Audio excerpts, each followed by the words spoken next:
Hi everyone, welcome back to another video on my channel. I am so grateful you are here. I hope you are all well and getting along with all of the ascension energies that are changing daily on the planet. Some of you may be having interesting symptoms like dizziness and headaches and stomach upset and inability to sleep, or maybe you're sleeping too much, low energy. There's all sorts of symptoms that all of us are experiencing right now.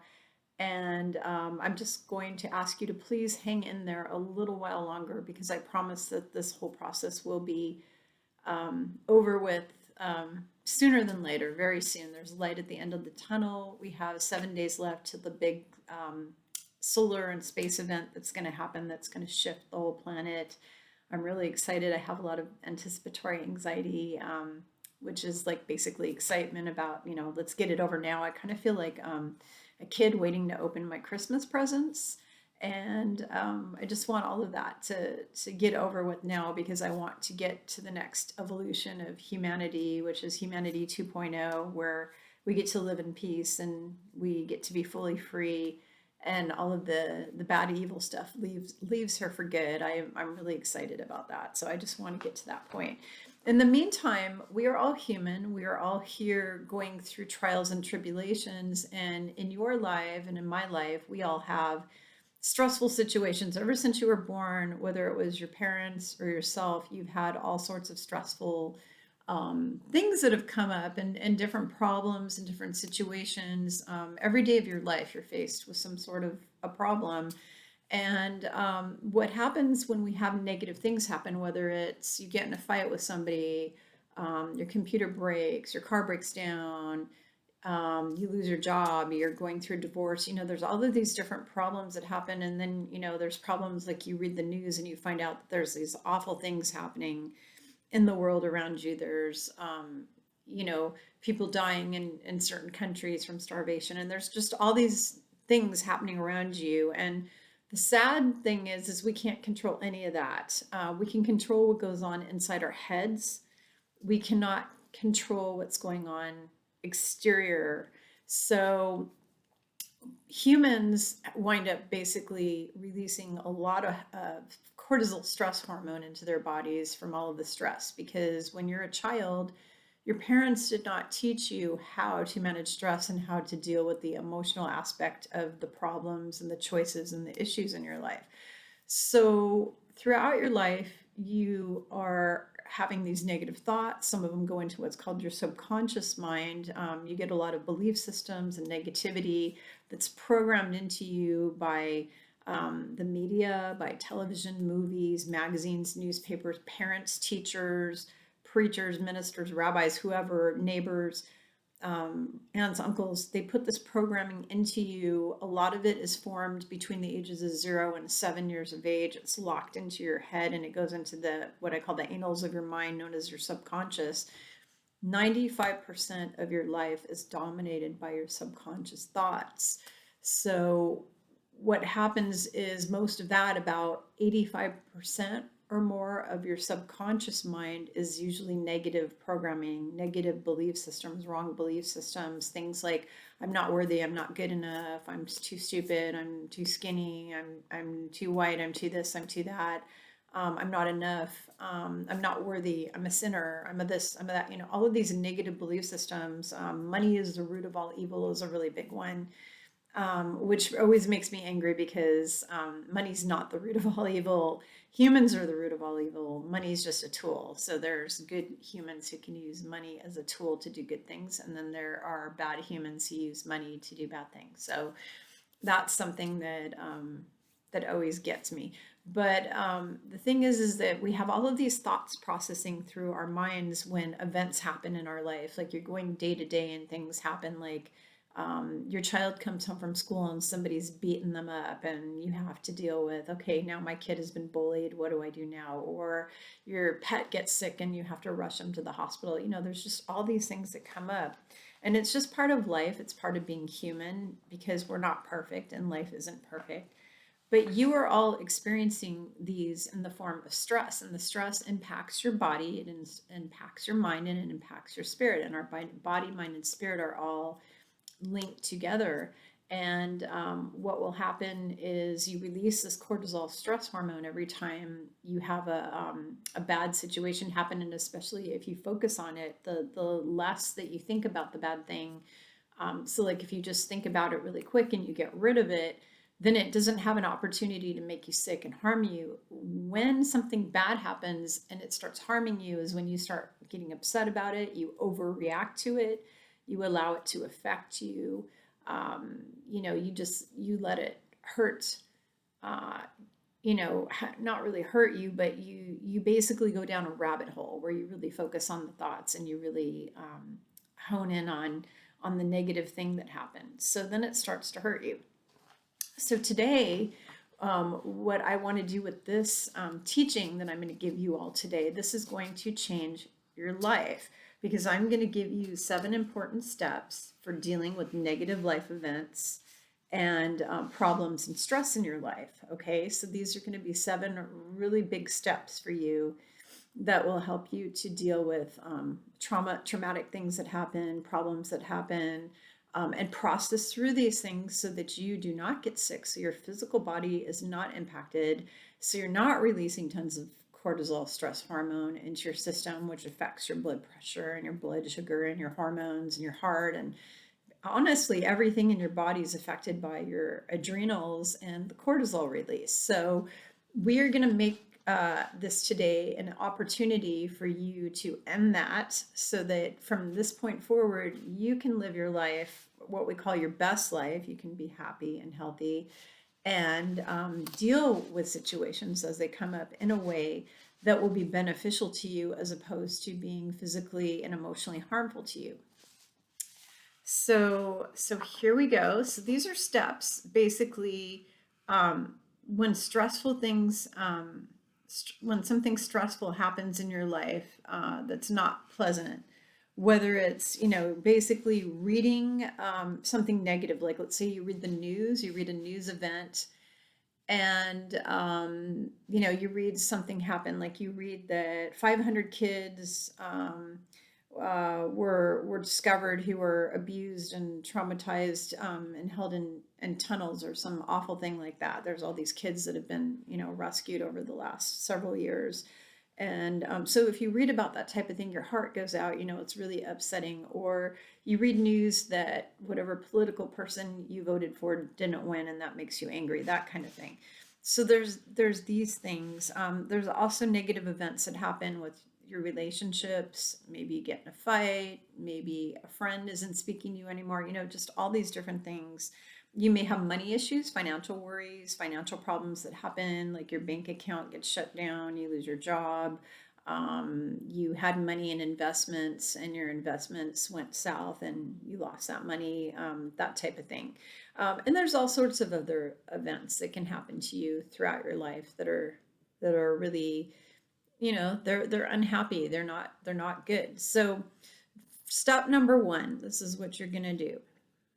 You're going to identify the event or problem that you are having, whatever it is. You're going to identify it mentally. So you're going to say, okay, I just read that China is putting people who are Falun Gong and Muslim into concentration camps and harvesting their organs or something like that, some terrible thing, because that's the kind of stuff that's happening on planet Earth. We have all these terrible things happening here. So you identify it. You say, here, okay, I read this event. This is what I read, and you identify it in your mind.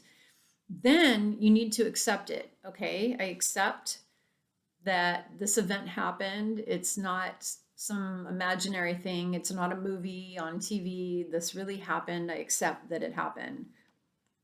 And that's all part of step 1. So it's identifying and accepting it is step 1.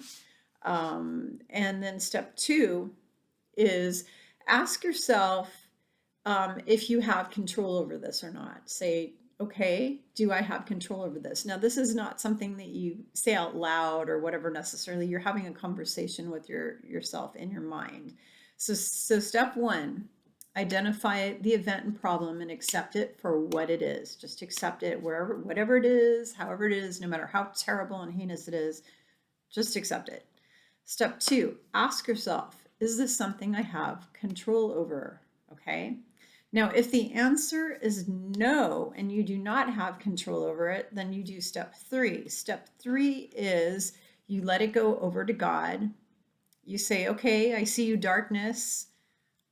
I don't want to deal with you. You give it over to God. I don't have any control over this. I don't have control over what goes on in a foreign country. I don't have control over what goes on in my city. I don't have control over a neighbor who decided to beat their dog. I don't have control over those things. So you need to let go, let God. So you give it over to God. Now, it's important that we look at the darkness and we look at these bad events head on, and we go into them head on, and we identify the darkness. The reason why is because when you put your head in the sand and you pretend they don't exist, you're basically helping perpetrate that kind of stuff. You're allowing it to go on. And because the darkness needs to be sent to the light, it needs to be vanquished through God and through the light. So when you have these negative events happen, you identify them. Step 1, you accept them. And step 2, asking yourself, do I have control over it? No. Step 3 is you send it light. You realize that I can't do anything. You give it over to God and you pray. So prayer is our number one superpower. Okay. It's my number one superpower. It's your number one superpower. Our ability to pray is so powerful, and God hears all those prayers. Every prayer that you utter out of your mouth, you have angels that hear you.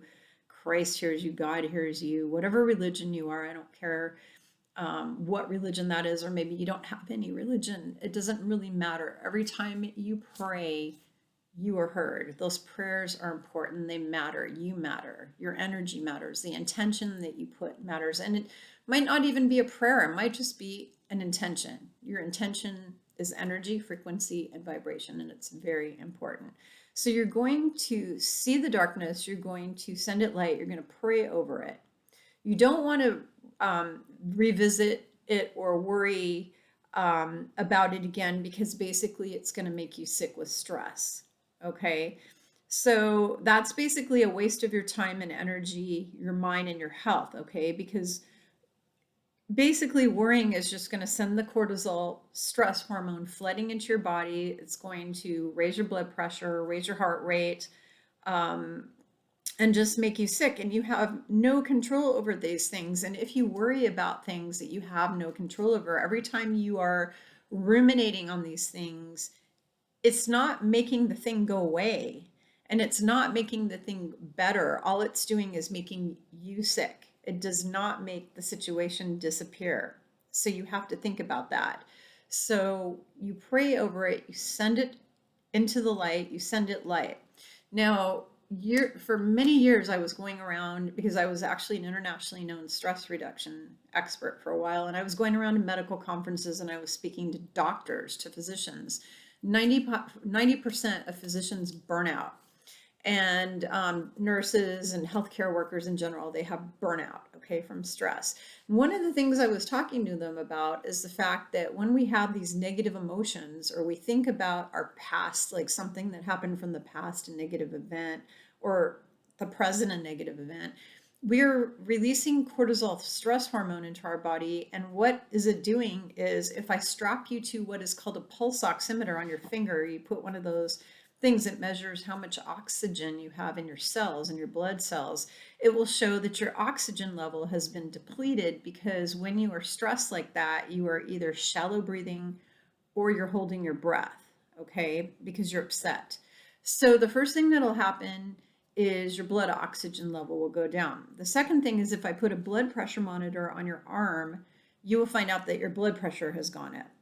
The third thing is, if I put a heart rate monitor on your heart, you're going to find out your heart rate has gone up. So there you have 3 very, very scientifically provable physiological issues that are happening immediately right in that moment when you are stressing out. So you've got your blood pressure going up, your blood oxygen going down, and your heart going up. Okay.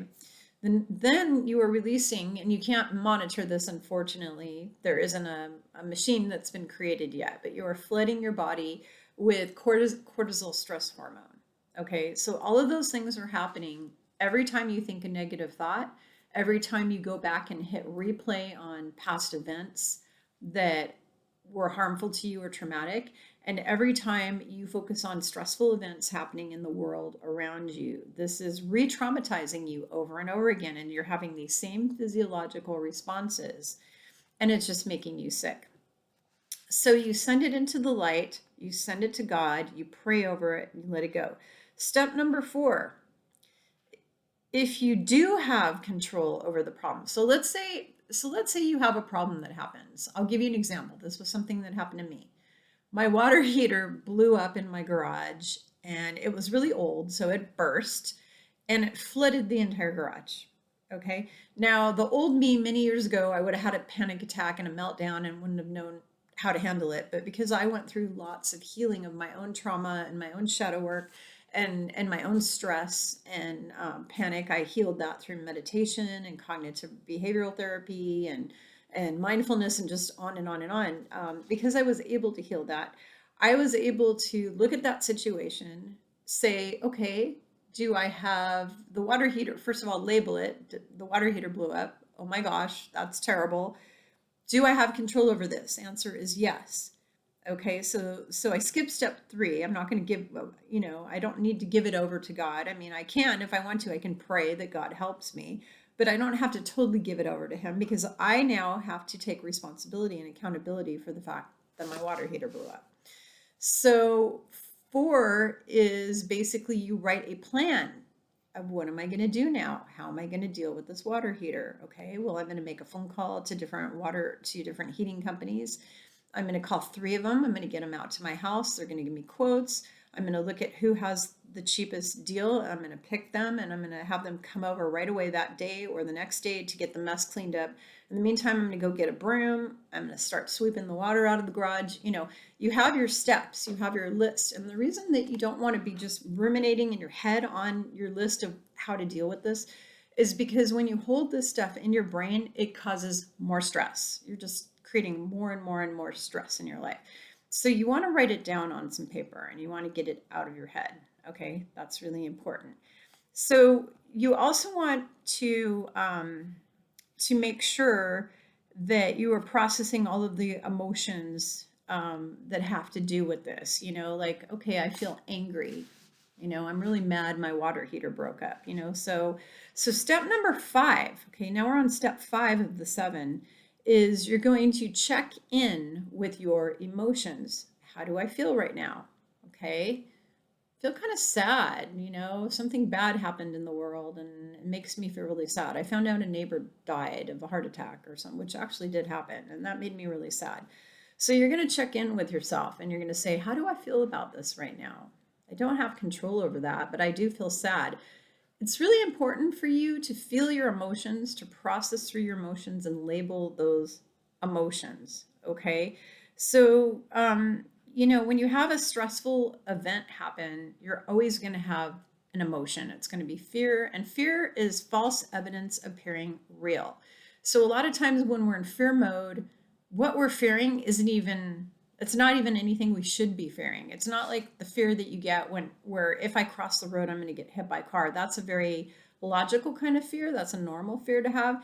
But if you're fearing about things like my water heater broke. Now, when my husband comes home, he's going to yell at me. Oh my God, what if my husband yells at me? That is false evidence appearing real, because you don't know that will happen. Okay, he may never yell at you. I mean, it would be like if something bad happens and now you go to, what if there's a nuclear war? It's like, no, that's false evidence appearing real, because that's not going to happen. God would not allow that to happen. So always check in with your emotions and say, where am I? Am I in fear? Am I in sadness and sorrow? And then you need to process through those emotions. You need to face that and you need to process it and allow yourself to feel angry or feel mad. Oh my gosh, I'm so mad my water heater broke and exploded all over the garage. I'm just so mad. So you need to feel that, and you need to really embody that and really process through it. The other thing is you need to check in with your body. Now, I told you earlier, when you have a stress response, your heart rate goes up, your blood pressure goes up, your blood oxygen goes down. Here's what also happens to your body when you're having a stress response. You are going to feel pressure in your head or pressure in your shoulder. Your shoulders are going to tense up, your neck. Your eyes are going to start twitching. Maybe your jaw gets really tight. You start clenching your jaw like, ah, I'm so mad. You start clenching your jaw. Your heart space feels really heavy. Your stomach feels upset, really sick to your stomach. For me personally, I tend to feel all of my bad incidences in my gut and my stomach because I'm always just more solar plexus challenged. So for me, I feel it there. Sometimes I feel squeezing in my head. Okay. So you're going to check in with yourself emotionally when you have a bad thing happen, or you hear or you read news. If you read news, you're going to check in with yourself. How did you feel? Where are you feeling this in your body? And then release that pressure. Like, just put attention on that part of your body. Let's say it's your shoulders, and just intentionally release your shoulders and relax them down. Just say, okay, relax, relax, relax, and just really focus in on your shoulders. Okay. The next thing that you need to do is you need to do number six, which is which is practice mindfulness. That's staying present in the moment at all times. And when you practice mindfulness, when you're just staying in the moment, like, what am I doing now? What am I doing now? And you're getting out of your head and into your physical feeling, then what happens is you get rid of worry and anxiety and fear. You can't be in a place of fear, worry, or anxiety when you're just present right now. I'm just present. Like, right now, I'm focusing on writing my list. Right now, I'm focusing on talking to a friend. Right now, I'm focusing on making phone calls to get my water heater fixed.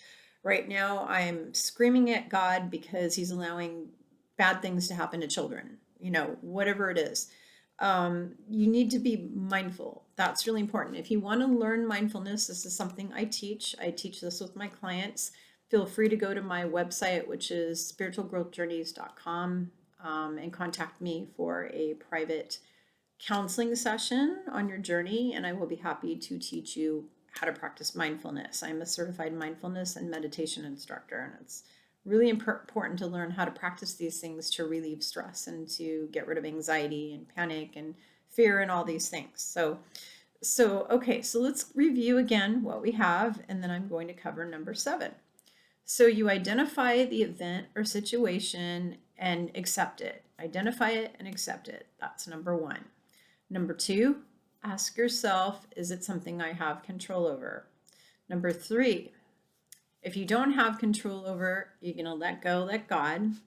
Number 4, if you don't have control over it, then you are going to write it down and make a plan and start to deal with it. Number 5, you're going to check in with yourself, with your body, with your emotions. See, how are you feeling? How are you feeling emotionally? How are you feeling physically? And you're going to process through all that. Okay. Number 6, you're going to be mindful and stay in the present moment. And now for number 7. Number 7 is you're going to learn how to make good decisions in the future to prevent any future problems that you do have control over. Because the things that we do have control over, a lot of this stuff can be prevented. It can be prevented by being smart. For example, let's say your car blew up and burned down and you didn't have insurance on the car. You have to be accountable for that, okay? You made a choice to not buy insurance and now your car blew up. So in the future, you want to make sure you buy insurance. So these are things that are preventable things. You couldn't prevent the car from blowing up, obviously, but you can prevent not getting paid back the money for the car that blew up. So there's some things that you have control over here. So it's really important for number 7 that you learn how to make good choices, good decisions, and do the right things so that you can prevent going through any kind of problems. Okay, we can mitigate a certain amount of problems in our life just by doing preventative steps. I mean, things like making sure you don't leave a knife out where your kids can get it, things like that. I mean, don't leave stuff. I have a cat who likes to eat things off the ground, and then when she does, and she winds up throwing up all over the place. So if I were to sit here and go nuts every time she threw up, it's all my fault and my problem because I'm leaving ribbons and things on the floor that she likes to chew. So the preventative step 7 for me would be I make sure every day I check my house, my floor, that there's no ribbons and rubber bands laying around on the floor so my cat can eat them and then she can throw up all over the place. So I know that's kind of an icky subject, but I know a lot of you have animals and you will totally get what I'm talking about. So the thing is that you have to learn how to do preventative steps to prevent a lot of the problems in your life. There's a lot of the problems in your life that never ever had to happen because you could have made better decisions. So that's important. The other thing is if you want to learn how to make better decisions, that's something I do with my clients. I'm happy to sit you down in a video conversation or on the phone. We can do a Skype or not. Well, I don't do Skype anymore. I do usually WhatsApp or FaceTime on iPhone. But if you want to do a video chat, I'm happy to help you how to make better decisions because there's actually a whole spiritual process involved with this. Signing contracts, buying really expensive high ticket items, listening to people, making decisions about who to listen to, who's lying and who's true, how to become a human lie detector. That will help prevent a lot of future problems in your life if you can become a human lie detector. And that's something that I am. I'm a human lie detector. And I am happy to teach you all the skills you need, mad skills to be a human lie detector. You can do this. You got this. You just need somebody to teach you and give you those tools. So contact me through my website if you want to learn how to make better decisions, and that's spiritualgrowthjourneys.com. There's an HTTPS. I think I have it in the links on the description of this video. And I'm happy to schedule a session with you and help you on your journey with that. So hopefully these steps were helpful for you. I'm going to go over them one more time. Step 1, identify the event and problem, accept it for what it is. Step 2, ask yourself, is it something you have control over? Step 3 is give it over to God if you don't have control over it. Step 4 is write down the problem and start dealing with it. Step 5, check in with your body and your emotions and process through that. Step 6, practice mindfulness. And step 7, learn how to make better decisions and better choices to prevent any future problems that you do have control over, because you do have control over a fair amount of the stuff that happens in your life. So one of the biggest parts of the ascension, which, and I actually got this from my BFF, Sarah Nash, is that we, from this point forward, when the energies do their full switch over to fifth density, humans will no longer be able to run away from their problems anymore. You are going to be held fully accountable. If you lie, you're going to get an immediate reaction. If you do something bad, you're going to get an immediate reaction. This makes karma look like nothing. Trust me, it's going to get nasty. So you're going to be forced to be in your integrity at all times and always standing in your truth, always being virtuous, always being good, always being truthful, because you're going to be in trouble if you don't. And so it's really important for you to make those good decisions, because you're going to be held accountable. If you purposely do something and you knew better, you're going to get an immediate reaction for that, and it's not going to be good. And this is how the energies are switching on the planet. In the past, people used to do all kinds of crappy things to everybody else and get away with it. It will no longer be tolerated on planet Earth. You're not going to be able to do something crappy to yourself, and you're not going to be able to do crappy things to other people, because these things are all going to be, you're going to be held accountable. And it's not going to be pretty for you, because you're going to get an immediate, like, you'll feel sick,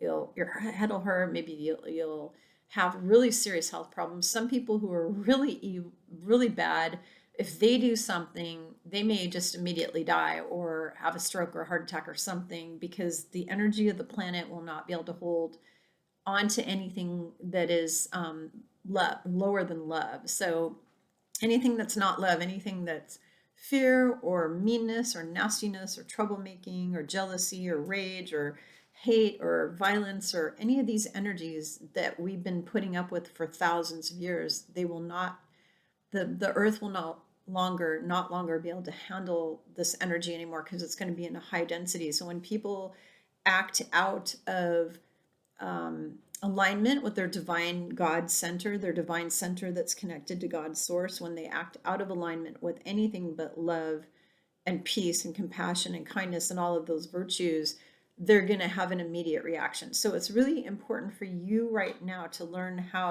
to make really, really good decisions and choices. Um, so I hope this has been helpful for you. And if you like this video, please hit the like button, share it with people who you think might appreciate it. And subscribe to my channel and hit the notification button so you know when new videos come on. The last video I did was a really wonderful healing meditation. So check that out. It was a Mother Mary healing meditation to heal your body and also to heal the earth. And keep in touch, and you can also join my spiritual group on Facebook, which is Spiritual Growth Journeys on Facebook. It's just go into groups and look for Spiritual Growth Journeys, and you'll find us on there, and I'll be happy to welcome you into the group. And thank you again so much for joining me, for supporting this channel.